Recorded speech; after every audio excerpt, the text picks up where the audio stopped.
සුපිරි අධිවේගයක් පරදා ඔබ මවිත කරවන වේගයක් විඳ ගන්න. පියවර තුනකින් Sri Lanka Telecom fibre optic ජාලයට එක්වන්න. slp.lk වෙත පිවිසෙන්න. Good evening. Tonight, a stern warning. President Maithripala Sirisena says will not pardon anyone caught red-handed on charges of corruption or malpractices. Will oppose. Pivithuru Hela Urume says that they will oppose the 20th Amendment when presented in Parliament. We have decided to oppose granting the leave for the 20th Amendment. A warning in all caps. US President Donald Trump and Iranian President Hassan Rouhani in a war of words on nuclear deal. Thrashing the visitors. Sri Lanka beat South Africa by 199 runs with more than a day to spare in the second and final test to complete a series whitewash. But we weren't good enough. I won't try and make excuses. Nothing was wrong with the pitches. And tonight, a First at 9 exclusive. Are we using social media responsibly? The more productive path that we can take would be to educate our people about what is appropriate and what is inappropriate.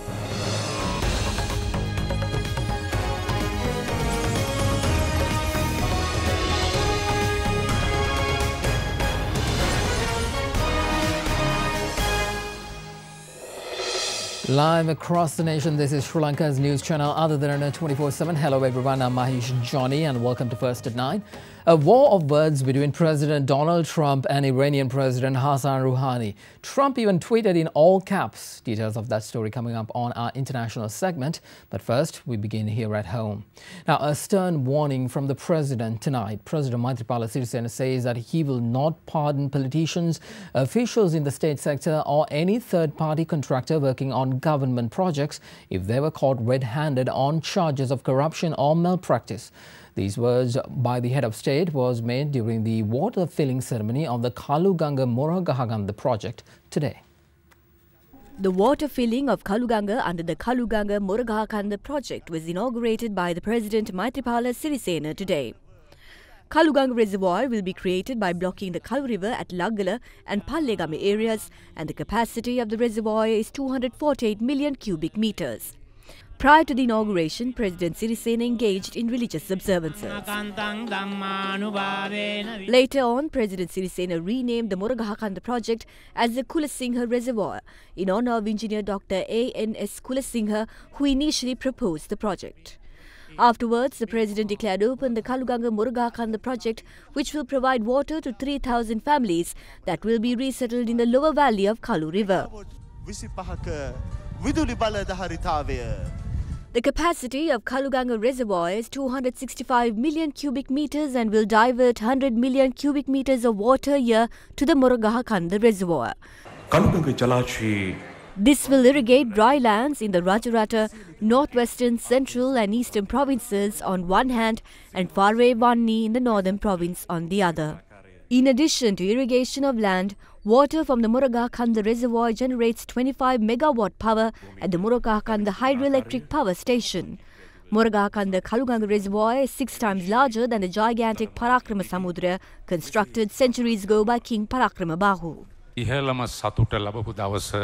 The happiest day of my life is when we declared open the Moragahakanda Reservoir. There were many people who contributed to this project. On January 25, 2007, former President Mahinda Rajapaksa and myself laid the foundation stone for this project. It took 5 years for this project to be passed for foreign funding. If there are contractors who are engaged in such projects but are carrying out construction in a substandard manner, then kindly lodge a complaint addressed personally to me. The media is on an anti-government campaign. I'm saddened by this. In the past 3.5 years, media freedom was given to speak the truth and show the truth to the country and the world. It was not to give prominence to political feuds and unnecessary indecent speeches.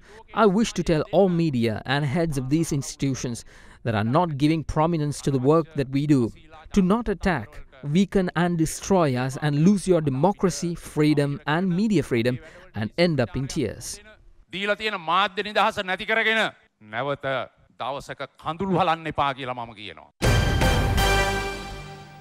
Prime Minister Ranil Wickremesinghe says that if the country manages to come up with a credible reconciliation process and political solutions, it will bring the people of Jaffna closer to the rest of the country.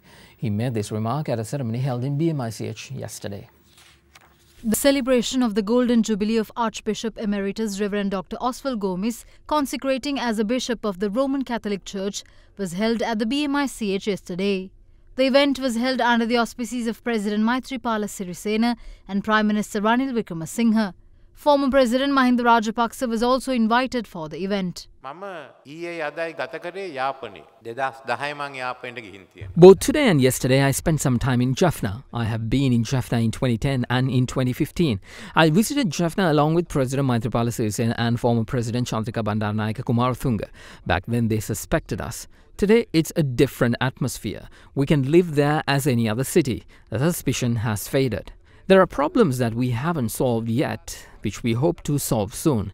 Jaffna has money deposits greater than of the North Central and Uva provinces. Jaffna will surely be a part of us within the next few years if we continue this reconciliation process and if we provide political solutions.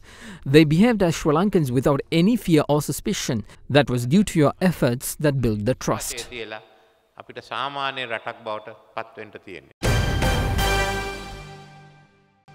Chairman of the Sri Lanka Podujana Peramuna, Professor G.L. Piri, says that the government does not have any serious intention to reinstate the death penalty, as it is merely a ploy to get a short-term popularity among the public.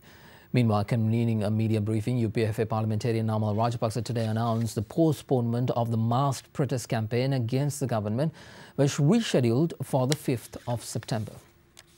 There's no serious intention to carry this out at all. This is a mere ploy. The government is not able to solve any problem of the people. They think that they can get some short-term popularity by announcing the enforcement of the death penalty. This cannot happen. The vast majority of those who have been convicted have appealed. Pressure from the European Union, and they are threatening to withdraw the GSP Plus facility if the death penalty is enacted. The government has never been able to withstand pressure. They have always retracted, they have always backtracked in the face of pressure. We do not for a moment believe that there is a serious intention about doing what the government is saying. Professor G.L. Piri is responding to claims by UNP parliamentarians on him being questioned over the luxury trips of UK MP Ian Paisley Jr. to Sri Lanka, says that he, as the then Foreign Minister, not guilty of any wrongdoing.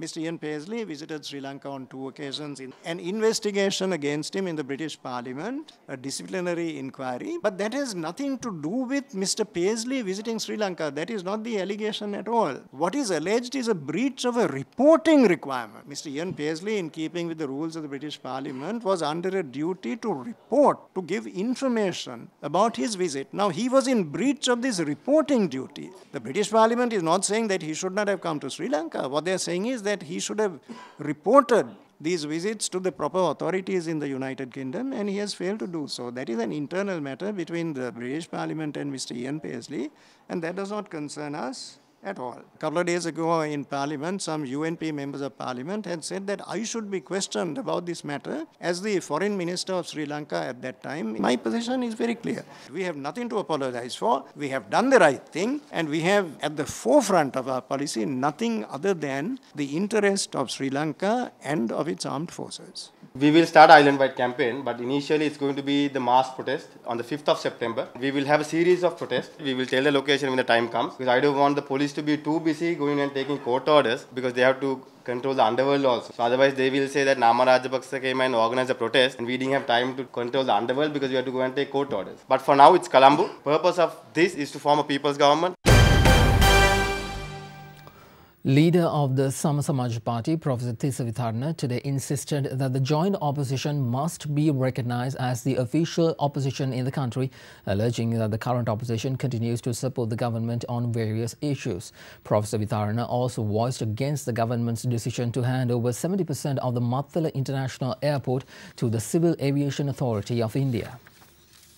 All airports and all harbours are an essential part of the economy which must be controlled by the state. Mattala Airport, 70% of the shares are being given to an Indian private company, which means that Indian private company is going to be able to control what happens and what does not happen at Mattala airport.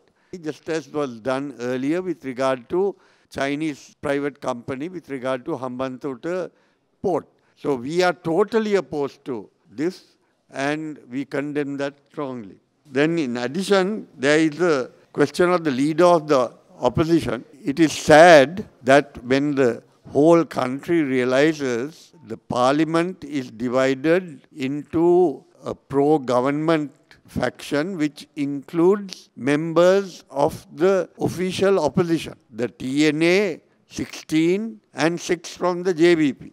In that situation, to go and say that the 70 people in the opposition who have opposed all budgets, who have opposed the government on all matters which are detrimental to the country consistently is not the valid opposition and should not have the position of leader of the opposition is a travesty of justice. A joint opposition as the genuine opposition which has so much power within this parliament.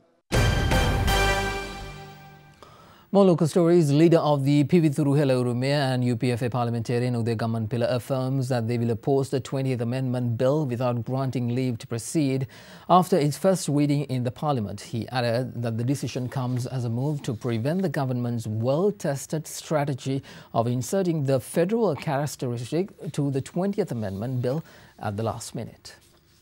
The bill for the 20th Amendment to the Constitution was published in the Gazette on 6 July 2018. This bill can be included in the order paper on 7th of August for the first reading. After the first reading, it should be referred to the relevant line ministry, in this case, of course, to the Minister of Justice for his views about the bill in a form of a report. He has 6 months to produce this report. Meanwhile, M.A. Sumandiran, Jayampathy Vikramaratne and Suren Fernando have secretly got together to prepare a draft federal constitution without the knowledge of the Constitutional Assembly in a very surreptitious manner. During the committee stage, they will be in a position to insert the entire federal constitution to the 20th Amendment. This is not a new strategy of this government. This is a well-tested strategy in the recent past, as we have all witnessed. The government tabled a bill to guarantee minimum female representation in local authorities. During the committee stage, they introduced a provision disqualifying all field officers contesting the election. Similarly, there was another bill to guarantee the minimum female representation in provincial councils. At the committee stage,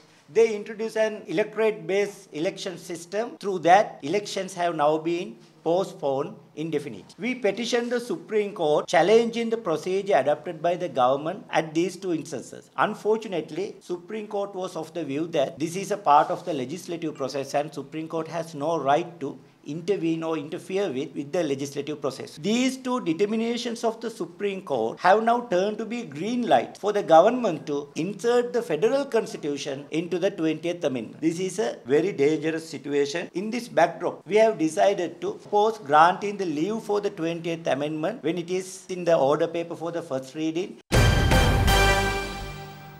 Minister of Sports Faisal Mustafa today revealed that a special discussion will be held tomorrow with the representatives of UNESCO regarding the much talked about issue of the Galle International Stadium. Responding to fears regarding relocation of the stadium, Minister went on to emphasize that the stadium will not be closed down or relocated. Recent reports which came into circulation claimed that UNESCO informed the Sri Lankan government that buildings constructed at the Galle International Cricket Stadium, including the main stadium, have threatened conservation work of the Galle Fort area and therefore it is in danger of being removed from the UNESCO World Heritage List. With the relocation of the Galle Stadium being put forth as a possible solution, former Sri Lankan captains, politicians and the public expressed their displeasure over the proposal. Even today, many in the political field criticize the contradictory statements made by Home Affairs Minister Wajira Abewardena. Minister Wajira Abewardena spoke as if this pavilion is constructed on top of his head. He seemed as if he couldn't wait until the pavilion was demolished. Now he says that he is abroad, but he wouldn't want to see the demolishing of the stadium being done and so on. The public in Galle says that they don't care about the World Heritage status. They say the cricket stadium is important for the country. අපිට වටින ක්‍රීඩා පිටියක් මේක. ඔය ක්‍රීඩා මණ්ඩපය ඉදි කරද්දී මත ගැටුමක් ඇති වුණා. There was an issue before the construction of the Galle International Stadium. That's when former President Mahinda Rajapaksa convened a meeting with the participation of the officials from Sri Lanka Cricket, Galle Municipal Council and Urban Development Authority. During the meeting, we also discussed the issues raised by UNESCO and agreed not to continue with any further construction other than what was already completed. All of these construction plans were approved by the Galle Municipal Council under certain conditions. UNESCO has not mentioned to us about a threat to the Galle Fort because of the stadium or even mentioned the matter in their 2010 report. Meanwhile, Minister of Sports Faiza Mustafa expressed views on the matter today. I expect to hold discussions with the representatives of UNESCO tomorrow. Myself, Minister Sagala Ratnayaka and Vijayasa Rajapaksa also held discussions on the matter at Temple Trees. I state with responsibility that there is no risk to remove the stadium.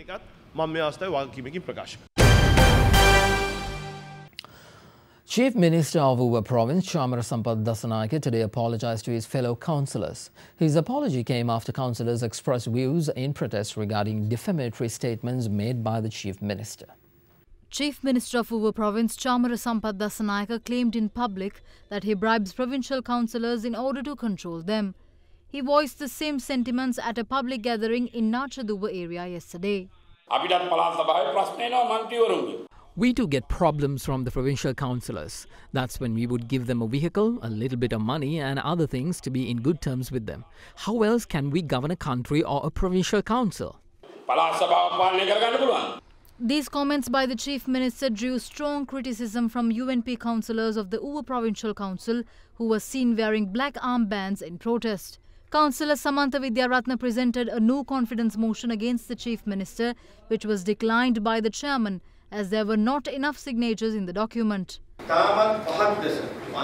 All councillors in this house must make a conscious decision against the defamatory comments by the Chief Minister. That is why I think it is unsuitable to sit as a councillor representing the government's party anymore. I have decided to sit in the opposition as an independent councillor.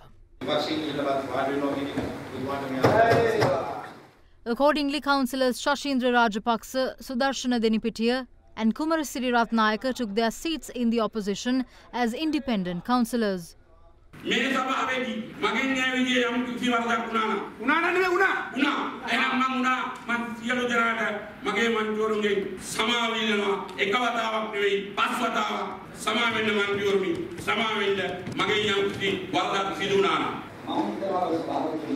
I thank you for apologizing, but since the statement is extremely serious, you must apologize to the country as well. Well, time now to take a look at other stories from across Sri Lanka that's making the news. Doctors of Government Medical Officers Association have decided to launch an island-wide trade union action on the 3rd of August against the Sri Lanka-Singapore Free Trade Agreement. They are also seeking solutions for 10 other points that affect the health services industry. GMOA Secretary Dr. Haritha Aludge, speaking to media, said that they are waiting for a discussion with the President regarding their demands. A 10-year-old student, Sahan Kumara from the Samanalavatha school in Balanguda, has gone missing after hiking to a close-by jungle in search of his father.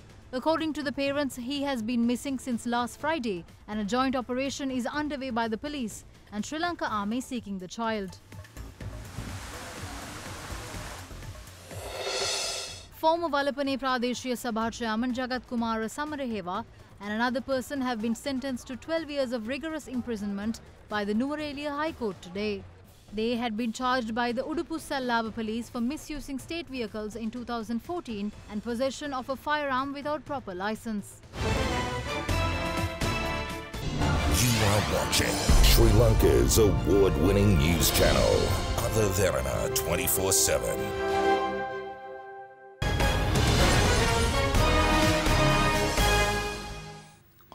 Welcome back, everyone. Well, as you know, our lives are overwhelmed with a barrage of social media platforms that at times we question as to why we are doing this.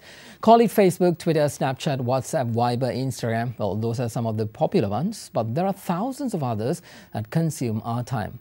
As always, there's the good and then there's the bad. In India, WhatsApp is restricting the ability of users worldwide to forward messages as viral hoaxers on its platform continue to be blamed for a spate of mob violence in the subcontinent. This has led to more than a dozen people, all accused of child abduction based on rumors spread on WhatsApp, become victims of a series of lynchings across the country over the past 2 months. Now tonight, First at 9 thought of taking a look as to whether the so-called social media is used for its real purpose, or is there a sinister agenda lurking behind those devices we all are used to?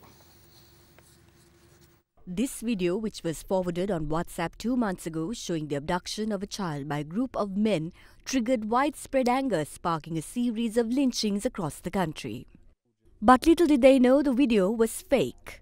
According to various reports, 20 people have been killed, leaving both Indian authorities and Facebook-owned WhatsApp scrambling to find a solution in its biggest market of more than 200 million users, which forwards more messages, photos and videos than any other country in the world.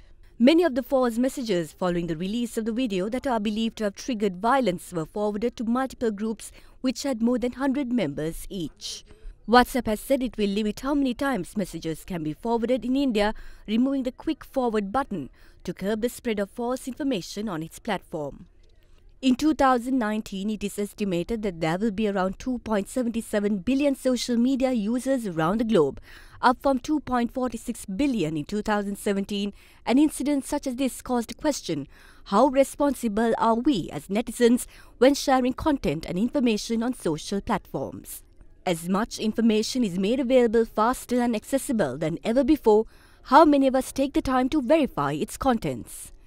Not long ago, incidents such as the Candy unrest led the government to ban the use of social media networks, including Facebook, Instagram and WhatsApp, in order to quell violence throughout the country. Speaking to the chairman of the Information and Communication Technology Agency of Sri Lanka, Professor Rohan Samarajiva, he highlighted that there are regulations in place to tackle such issues. So one of the critical harmful uses is the spreading of ethnic and community hatred, of promoting war and things of that nature. So in Sri Lanka, we have a law from 2007 called the International Convention on Civil and Political Rights Act, where we have criminalized these kinds of communications, irrespective of technology. So I think the more productive path that we can take would be to educate our people about what is appropriate and what is inappropriate, rather than bringing in new laws without implementing the existing laws. So is social media being used for its actual purpose? Speaking to First at 9, Professor Dr. Gihan Dias, who played an important role in introducing internet to Sri Lanka, said that social media should be used to benefit the community. If somebody willfully spreads false information, then of course it does serve the purpose of that person, but it may not serve the purpose of the entire community.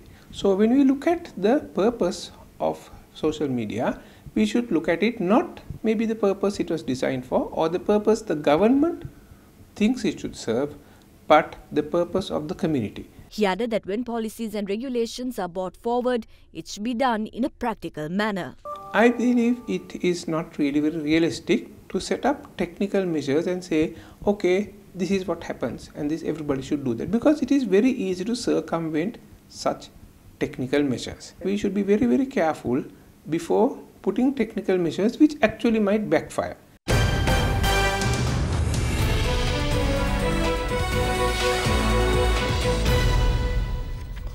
Business news now. Issuing a national consumer price index for the month of June 2018, Department of Census and Statistics announces that the year-on-year inflation based on NCPI has been compiled as 2.5%. The inflation reported for the month of May 2018 was 2.1%, and inflation remained below 3% over the last 4 months. When compared to month-on-month changes, NCPI in June 2018 has increased to 126.5 from 124.3 2.3 reported in May 2018. This shows an increase of 2.2 index points, that is 1.8 percentage points in June 2018 as compared to May 2018.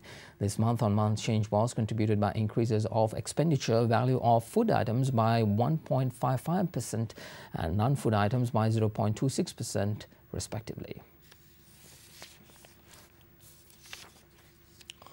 Let's take you to the stock market now. Stocks were lower after the close today as losses in the investment trust, plantations and beverages and tobacco sectors led shares lower.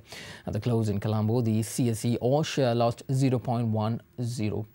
Now, Imeshi Fernando from the Colombo Stock Exchange has more. The market capitalization at the end of the day was 2,896.1 billion rupees. Today's foreign purchases were 111.42 million rupees and foreign sales were 209.51 million rupees. And there were no crossings today.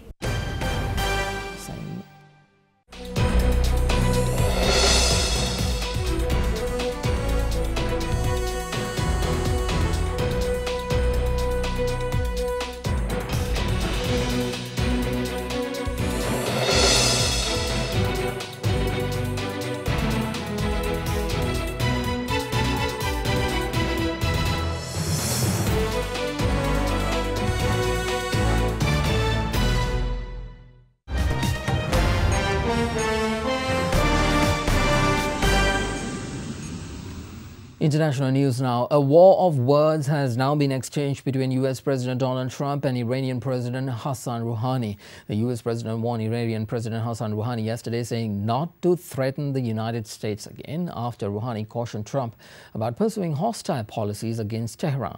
Rouhani said yesterday, a quote, "War with Iran is the mother of all wars," end of quote. The Iranian president, however, did not rule out peace between the two countries. The latest war of words between the leaders of the United States and Iran erupted when Iranian President Hassan Rouhani cautioned US President Donald Trump about pursuing hostile policies against Tehran, saying, quote, "Don't play with the lion's tail, this would only lead to regret," unquote. Addressing a gathering of Iranian diplomats, Rouhani said, quote, "You are not in a position to incite the Iranian nation against Iran's security and interest," unquote, in an apparent reference to reported efforts by Washington to destabilize Iran's Islamic government. Iran faces increased US pressure and looming sanctions after Trump's decision to withdraw the United States from a 2015 international deal over Iran's nuclear program. Rouhani scoffed at Trump's threat to halt Iranian oil exports and said Iran has a dominant position in the Gulf and its Strait of Hormuz, a major oil shipping waterway. Responding to these statements by his Iranian counterpart, Donald Trump warned Rouhani on Twitter yesterday, saying not to threaten the United States again. His tweet said, quote, "Never ever threaten the United States again or you will suffer consequences the likes of which few throughout history have ever suffered before," unquote. Trump went on to say that, quote, "We are no longer a country that will stand for your demented words of violence and death," unquote, while adding the warning, quote, "Be cautious," unquote.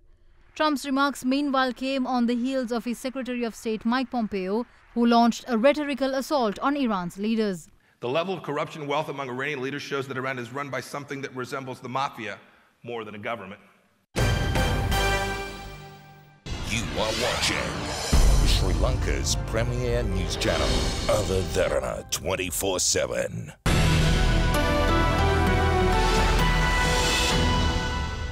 A very good evening, everyone, and welcome to Forecast First.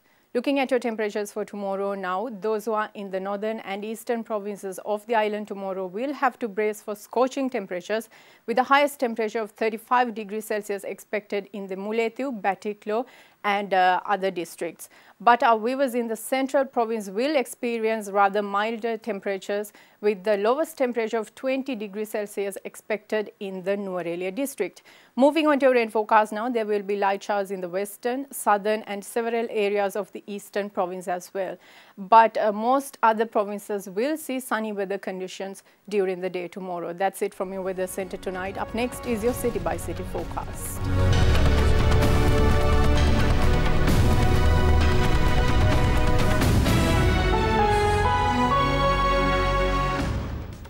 And that is a part of your world tonight right here on Other Derana 24/7, Sri Lanka's news channel. I'm Mahesh Johnny. First at 9, we'll return tomorrow at the same time. Be sure to join us then. Now, before we wrap things up for tonight, we like to take you to Akkarepathu, located on the east coast of Sri Lanka in the eastern province.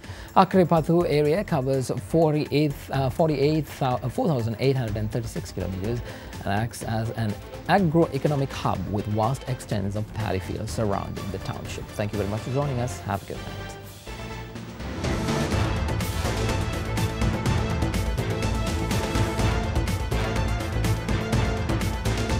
Bringing you the news and information 24 hours a day. This is Sri Lanka's premier news channel, Other Derana 24/7.